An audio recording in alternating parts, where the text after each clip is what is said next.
نحمده ونصلي على رسوله الكريم اما بعد فاعوذ بالله من الشيطان الرجيم بسم الله الرحمن الرحيم يا ايها الذين آمنوا كتب عليكم الصيام كما كتب على الذين من قبلكم لعلكم تتقون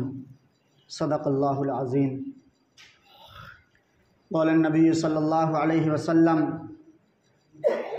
الصوم جنة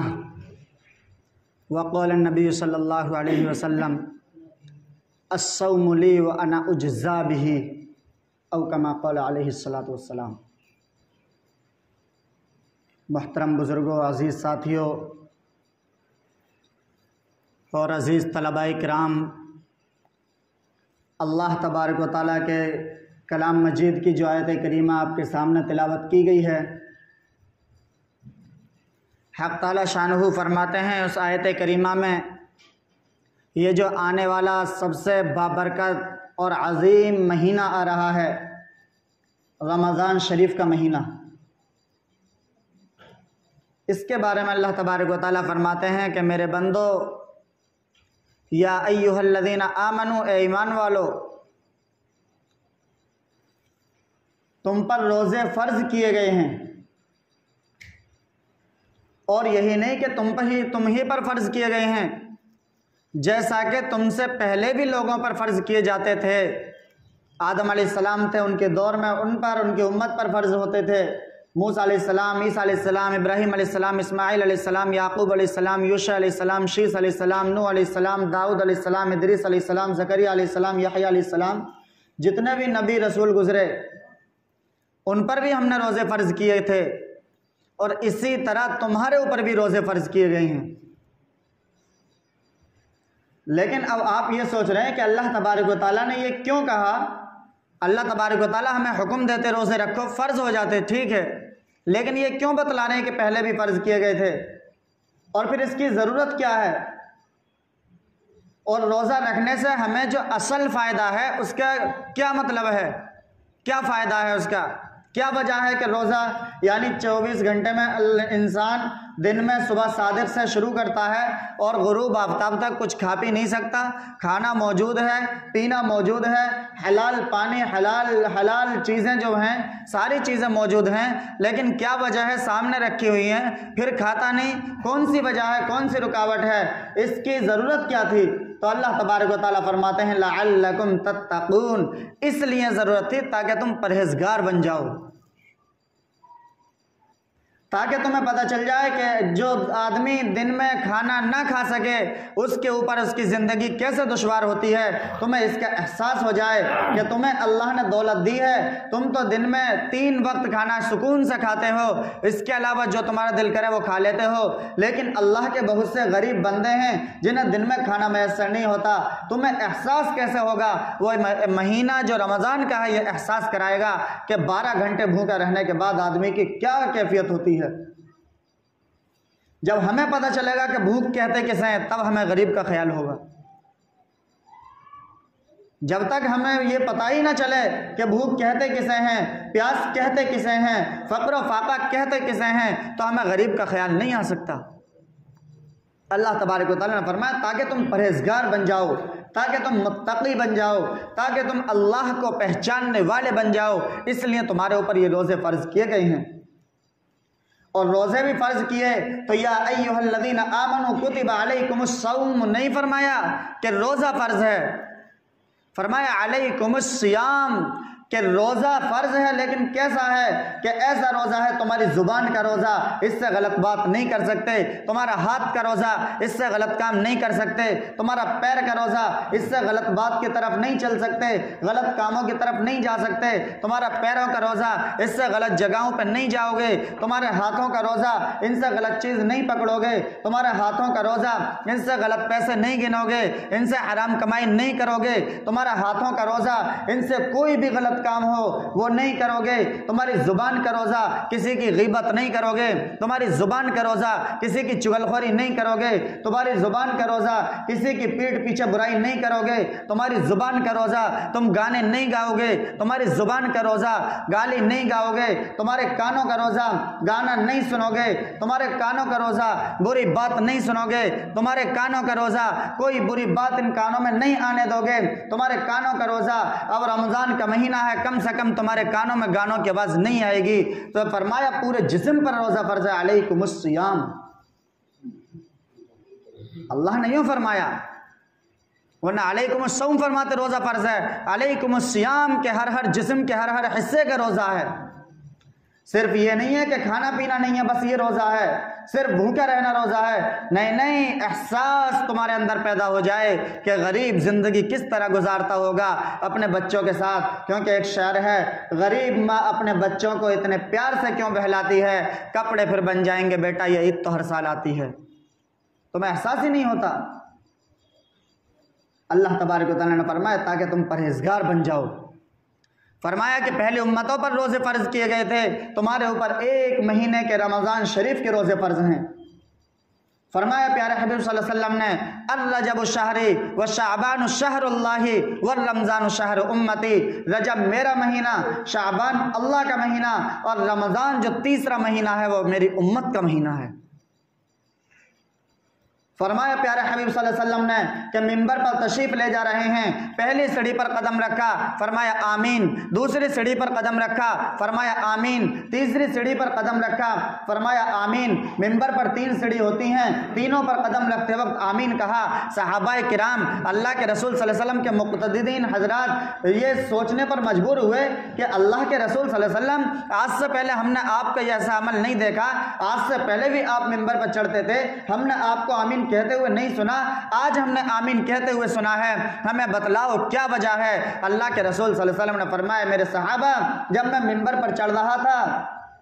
تو میرے پاس جبریل امین آئے تھے۔ جبریل امین کون ہے؟ فرشتوں کا سردار ہے جبریل امین، سید الملائکہ جسے کہا جاتا ہے، جو سید الملائکہ ہے، جو فرشتوں کا سردار ہے، جس کا کام یہ تھا کہ نبیوں پر کتابیں اتری جبریل لائے ہیں، نبیوں پر اللہ کی طرف سے کوئی بھی حکم آیا جبرائیل لائے ہیں، قرآن کریم کا لانے والا جبرائیل ہے۔ اتنا بڑا معزز فرشتہ یہ بددعائیں لے کر اتر رہا ہے۔ اللہ کے رسول نے فرمایا سید الملائکہ جبرائیل آئے تھے اور پہلی سیڑھی پر قدم رکھا، انہوں نے فرمایا کہ ہلاک ہو، برباد ہو وہ شخص جس کے سامنے رمضان شریف کا مہینہ آ جائے، جس کی زندگی میں رمضان شریف کا مہینہ آ جائے اور وہ رمضان شریف کے روزے رکھ کر اپنے آپ کی بخشش نہ کرا لے، اپنے گناہوں کو معاف نہ کرا لے۔ میں نے فرمایا آمین۔ اندازہ کرو کہ یہ جو جبرائیل کو حکم لے کر بھیجا ہے کس نے بھیجا ہے؟ اللہ نے بھیجا ہے۔ تو اللہ تبارک و تعالیٰ جس چیز کو بددعا کرا رہے ہوں، بتاؤ کتنا بڑا گناہ ہوگا اس کا ترک کرنا۔ اللہ تبارک و تعالیٰ کے عذاب سے ہماری گرفت ایسا ہو سکتا ہے کہ ہم بچ جائیں؟ نہیں ہو سکتا۔ اللہ تعالیٰ فرشتوں کے سردار سے بددعا کرا رہے ہیں اور پھر تمام کائنات کے سردار سے آمین کہلوا رہے ہیں۔ دعا کرنے والا جبرائیل ہے سید الملائکہ فرشتوں کا سردار، اور آمین کہنے والا سید البشر امام البشر امام الانبیاء حضرت تاجدار مدینہ احمد مجتبیٰ حضرت محمد مصطفیٰ صلی اللہ علیہ وسلم کی ذات اقدس ہے۔ زبان اقدس سے منہ شریف سے آواز آ رہی ہے آمین، کہ جبرائیل بددعا دے رہے ہیں، اللہ کے رسول مہر لگا رہے ہیں آمین۔ پہلی بددعا کہ میرے جس شخص کی زندگی میں رمضان شریف کا مہینہ آ جائے وہ رمضان شریف کے روزے نہ رکھ کر اپنی مغفرت نہ کرا لے، اپنے گناہوں کو معاف نہ کرا لے، ہلاک ہو جائے، برباد ہو جائے۔ اللہ کے رسول صلی اللہ علیہ وسلم فرمائے آمین۔ دوسری سیڑھی پر قدم رکھا، فرمایا اللہ جبرائیل نے بددعا کی کہ جبرائیل نے کہا کہ ہلاک ہو، برباد ہو جائے، بیڑا غرق ہو جائے اس شخص کا جس کے سامنے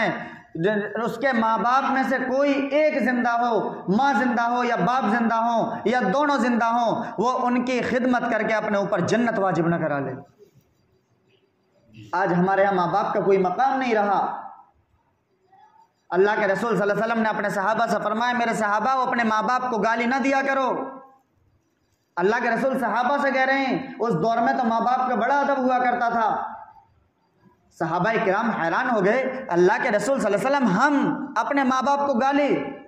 کیسے ہو سکتا ہے؟ ہماری سمجھ میں بات نہیں آ رہی، آپ کہنا کیا چاہ رہے ہیں؟ تو اللہ کے رسول صلی اللہ علیہ وسلم نے فرمایا سنو، جب تم کسی دوسرے کے ماں باپ کو برا کہو گے وہ لوٹ کر تمہارے ماں باپ کو برا کہے گا، تم نے نہ اس کو کہا ہوتا وہ تم کو نہ کہتا۔ اس دور میں یہ مطلب تھا، آج ہم خود اپنی زبان سے اپنے ماں باپ کو برا کہہ رہے ہیں۔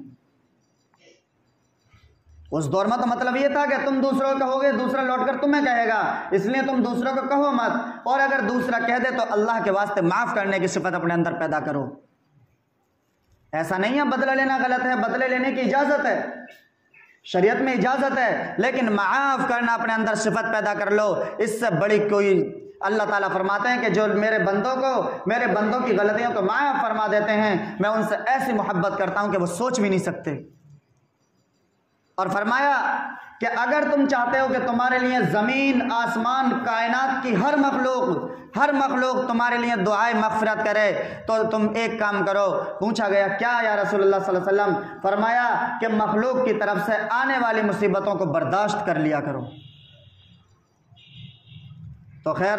ماں باپ کو فرمایا اب جبرائیل نے کہ اللہ کے رسول صلی اللہ علیہ وسلم ہلاک ہو برباد ہو وہ شخص جس کے سامنے اس کے ماں باپ زندہ ہوں اور ان کی خدمت کر کے اپنے اوپر جنت واجب نہ کرا لے۔ اللہ کے رسول صلی اللہ علیہ وسلم نے فرمایا آمین۔ تیسری بد دعا اور آخری بد دعا، اللہ کے رسول صلی اللہ علیہ وسلم نے تیسری سیڑھی پر قدم رکھا، جبریل امین نے فرمایا کہ ہلاک ہو برباد ہو وہ شخص جس کے سامنے آپ کا نام گرامی محمد یا احمد صلی اللہ علیہ وسلم کچھ بھی آئے اور وہ آپ کے اوپر درود شریف نہ پڑھے۔ اس میں ہم سب سے زیادہ گرفتار ہیں۔ درود شریف پڑھنے کی عادت بناؤ، زیادہ نہیں، صلی اللہ علیہ وسلم سب سے چھوٹا درود ہے۔ جب بھی اللہ کے رسول صلی اللہ علیہ وسلم کا نام آئے یا طلبہ بیٹھے ہیں جب بھی اللہ کے رسول صلی اللہ علیہ وسلم کا نام لکھیں ساتھ میں صلی اللہ علیہ وسلم لکھ لیا کریں۔ کہ فرمایا جبرائیل نے کہ ہلاک ہو برباد ہو وہ شخص جس کے سامنے آپ کا نام گرامی آئے اور وہ درود شریف نہ پڑھے۔ اللہ کے رسول صلی اللہ علیہ وسلم نے فرمایا آمین۔ تو میں رمضان کی بات کر رہا تھا، پہلی سیڑھی پہ فرمایا کہ ہلاک ہو جائے برباد ہو جائے وہ شخص جس کے سامنے رمضان شریف کا مہینہ آئے اور وہ رمضان شریف کے روزے نہ رکھے، اور اگر رکھنے والے ہیں تو وہ اللہ کے لیے اگر رکھنے والے ہیں تو سنو، اللہ فرماتا ہے الصوم لی وانا اجزا بہ، کہ روزہ میرے لیے ہے اس کا بدلہ میں خود ہوں۔ اور ایک حدیث ہے الصوم لی وانا اجزی بہ، کہ روزہ میرے لیے ہے اس کا بدلہ میں خود دوں گا۔ اور روزہ کتنی بڑی عبادت ہے یہ بھی سنو۔ میدان حشر قائم ہوگا، فرشتے حساب کتاب کر رہے ہوں گے، میزان عدل تیار ہوگا، سامنے موجود ہوگا، میزان عدل اعمال تل رہے ہوں گے۔ اللہ تبارک و تعالیٰ سے فرشتے کہیں گے اللہ تیرا فلاں بندہ ہے، فلاں کا بیٹا ہے، اس کی نیکی ہے، اس نے نماز پڑھی، اللہ فرمائے گا فرشتوں بتا دو ثواب کتنا ہے، کہ اس نے زکوٰۃ دی کہ فرشتوں اس کا ثواب بتلا دو، کہ اس نے حج کیا فرشتوں ثواب بتلا دو، اللہ صدقہ دیا کہ فرشتوں ثواب بتلا دو، اللہ مومن سے اس نے محبت کی ہے، اللہ فرشتے کہیں گے ثواب، فرشتوں سے اللہ فرمائیں گے ثواب بتلا دو، انہیں ثواب دے دو، کیا ہے ان کا بدلہ، انہیں اجر دے دو۔ پھر فرشتے کہیں گے اللہ تیرے اس بندے نے روزہ رکھا ہے، اللہ فرمایا فرشتوں ہٹ جاؤ، اب میں ہوں اور میرا بندہ ہے، اب اس کا بدلہ تم نہیں دے سکتے۔ دیکھو کتنی بڑی عبادت روزہ ہے۔ فرمایا اب تم ہٹ جاؤ، اب میرا اور میرے بندے کا معاملہ ہے۔ اب سنو کہ اللہ تبارک و تعالیٰ اور چیزوں کا جو صلہ ہے، جو اجر ہے، وہ فرشتوں سے کیوں دلوا رہے ہیں اور اس کا خود کیوں دے رہے ہیں؟ اس کا جواب یہ ہے کہ روزہ ایک ایسی عبادت ہے جس میں دکھلاوا نہیں ہو سکتا۔ آپ نماز پڑھیں، آپ کے دل میں یہ خیال آ سکتا ہے کہ میں نماز اس لیے پڑھ رہا ہوں لوگ مجھے نمازی کہیں، لیکن روزہ آپ سوچ رہے ہوں گے یہ تو روزے میں بھی ہم سوچ سکتے ہیں، لیکن سنو نہیں ہو سکتا۔ کس وجہ سے؟ کہ آپ مثال کے طور پر غسل کرنے گئے ہیں، پیاس تیز کی لگی ہوئی ہے، آپ کو دیکھنے والا کوئی نہیں ہے، جس سے پتہ چل سکے کہ آپ روزہ توڑ رہے ہیں یا نہیں توڑ رہے ہیں۔ آپ ہیں، آپ کا اللہ ہے، تیسرا شیطان ہے جو بہکاوے میں لگا ہوا ہے اپنے کام میں، لیکن آپ اس وقت میں اللہ کی مان رہے ہیں یا شیطان کی مان رہے ہیں؟ فرمایا اگر میری مان رہا ہے تو اس کا بدلہ میں دوں گا، کیونکہ کوئی دیکھنے والا نہ تھا، صرف اور صرف میرے خوف سے اس نے روزہ نہیں توڑا تھا جبکہ پیاس لگی ہوئی تھی۔ کہ فرمایا جب اتنی عبادت ہو کہ جب کوئی بھی نہیں دیکھ رہا ہے لیکن ایک اللہ دیکھ رہا ہے، اور وہاں بھی میرے بندے نے صرف اور صرف اللہ کے ڈر کی وجہ سے روزے کو ترک نہ کیا، روزے کو نہیں توڑا، کچھ کھایا پیا نہیں، کوئی ایسا کام نہیں کیا جس سے روزہ ٹوٹ جائے، تو وہ صرف اور صرف میرا ڈر تھا، فرشتوں اب تم ہٹ جاؤ، اس کا ثواب میں خود دوں گا، کیونکہ یہ ہے ہی ایسی عبادت کہ اس میں ریاکاری ہو ہی نہیں سکتی۔ تو میرے بھائی اور روزے آ رہے ہیں، آج کل تو ہمارا سال ایسا گزرتا ہے جیسے 11 مہینے ویسے 12واں مہینہ رمضان شریف کا بھی چلا جاتا ہے، احساس ہی نہیں ہوتا کہ رمضان کا مہینہ ہے۔ اللہ کے واسطے اللہ کے واسطے اللہ کے واسطے رمضان کی قدر کر لو، رمضان کی قدر کر لو۔ جبرائیل بددعا دے کر چلے گئے، اور ہمارے پیارے حبیب صلی اللہ علیہ وسلم جو آخری وقت بھی ہماری وجہ سے رو کر گئے ہیں، اور میدان حشر میں بھی ہماری وجہ سے شفاعت کے لیے ہر وقت تیار ہوں گے، کبھی میزان عدل پہ ہوں گے تو کبھی حوض کوثر پر ہوں گے، کبھی کہیں، لیکن ہماری سفارش میں لگے ہوئے ہوں گے۔ اتنا پیارا نبی، اتنا شفیق نبی، وہ بھی دنیا میں جب جبرائیل نے فرمایا کہ رمضان کا مہینہ ہے روزے نہ رکھے، تو وہ صلی اللہ علیہ وسلم بھی کہہ کے چلے گئے کہ باقی ہلاک ہو جائے۔ تو میرے بھائیو قدر کرو، قدر کرو، اللہ کے رسول صلی اللہ علیہ وسلم کی زندگی کو اپنے زندگی کا نصب العین بنا لو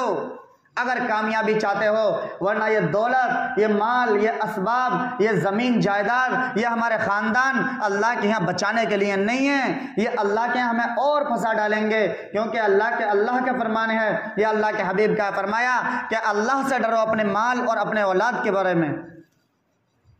کہ کہیں یہ تمہیں فتنہ نہ بن جائے تمہارے لیے، کہیں یہ اللہ کے عذاب سے تم کو بھلا نہ بیٹھیں، کہیں تمہیں اللہ کی پکڑ سے یہ بھلا نہ دیں، کہیں ایسا نہ ہو کہ تم دنیا کی دمک رمک کو دیکھ کر تم اپنے بچوں کی محبت میں پڑھ کر کہیں ایسا نہ ہو کہ اللہ کے لیے 5 وقت کی نماز بھی نہ پڑھ سکو اور ان کے کمانے دھمانے میں لگے رہو۔ اور سنو، اگر ایسا کر بھی لو تم اولاد کی محبت میں، پھر بھی سنو اللہ فرماتا ہے کہ قیامت کا میدان ہوگا، وَأُمِّهِ وَأَبِي وَصَاحِبَتِهِ وَأَخِيهِ، کوئی ساتھ دینے والا نہیں ہوگا، ماں باپ سے، ماں بیٹے سے، بیٹا باپ سے، ماں بہن سے، ماں بیٹی سے، بیٹی ماں سے، بہن بہن سے، بھائی بھائی سے، دوست دوست سے، استاد شاگرد سے، کوئی ساتھ دینے والا نہیں ہو، سب ایک دوسرے سے بھاگ رہے ہوں گے کہیں ہم سے نیکی طلب نہ کر لی جائے۔ تو میرے بھائیو وہاں کوئی ساتھ نہیں دے سکتا جہاں ساتھ ہمیں چاہیے، اگر وہاں ساتھ ملے گا کسی چیز کا تو ہمارے صرف اور صرف نیک اعمال ہوں گے، ان کا سہارا ہوگا، اصل ذریعہ اللہ کے رسول صلی اللہ علیہ وسلم کی شفاعت ہوگی۔ لیکن شفاعت جب ہی ملے گی جب ہم نے ان کی سنتوں کو اپنایا ہوگا، ان کے طریقوں کو اپنایا ہوگا، ورنہ ہم نے دھتکار دیا ہوگا۔ تو اللہ معاف کرنے والا، اللہ رحمان الرحیم ہے، لیکن اللہ عادل بھی ہے، انصاف بھی کرے گا، یہ بھی یاد رکھنا۔ اس لیے اللہ تبارک و تعالیٰ سے اللہ کے واسطے ڈرتے رہیں، اللہ کے حبیب صلی اللہ علیہ وسلم کی زندگی کو اپنی زندگی کا نصب العین بنا لیں، ان کے نقش قدم پر مکمل طور سے چلنے کی کوشش کریں، اور رمضان کا مہینہ ایسا گزرے کہ ہر انسان کے چہرہ بتلا دے کہ واقعی رمضان کا مہینہ ہے، واقعی رمضان کا مہینہ ہے۔ آج تو باہر بھی گولڈ مور کھاتے ہوئے نظر آتے ہیں رمضان کے اندر، اور وقت نہیں، ورنہ مفتی غلفام رضا رامپوری بیان کرتے ہیں کہ ایک جگہ میں گیا، رمضان میں موت ہوئی، ظہر کے بعد تدفین ہوئی، تیجے میں 8 دیگیں ختم ہو گئی تھیں۔ رمضان کی بتا رہا ہوں، رمضان کی کہہ رہے کہ میری آنکھوں کے سامنے کی بات ہے، میں شرم سے ڈوب مرا کہ میں کون سے جنازے میں شریک ہوا ہوں۔ تو میرے بھائیو اللہ کے واسطے، اور یہ گانے وغیرہ ہیں، یہ سارے ایسے گناہ ہیں، مثال کے طور پہ ہم اگر گانا سن رہے ہیں اور وہ ریڈ ہے تو ہمارے کانوں میں جا رہا گنہگار ہم ہیں، اگر ہمارے ٹی وی LCD وغیرہ ڈی جے ڈبے وغیرہ سے اگر آواز باہر جا رہی ہے، جس کے کان میں وہ گانے کی آواز پڑ رہی ہے اس میں گناہ برابر ہمیں بھی ملتا رہے گا۔ رمضان میں 8 دیگیں بنائی ہیں، جس نے کھانا کھایا ہے سب کا گناہ اسے بھی ملے گا۔ کرا کیوں ایسا کام؟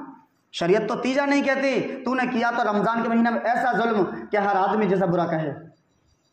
اس لیے اللہ کے واسطے رمضان کی قدر کریں، اللہ تعالی ہمیں اس مہینے کی قدر دانی کرنے کی توفیق عطا فرمائے۔